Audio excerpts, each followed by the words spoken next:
நீராடுது.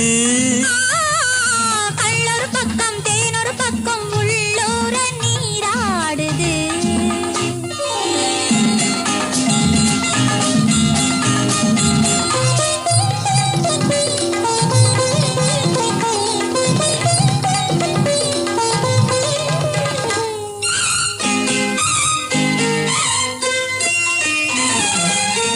ஆடும் பூவை சூடாமல் போனால், ஆடும் பூவை சூடாமல் போனால் ஆசை தீராது.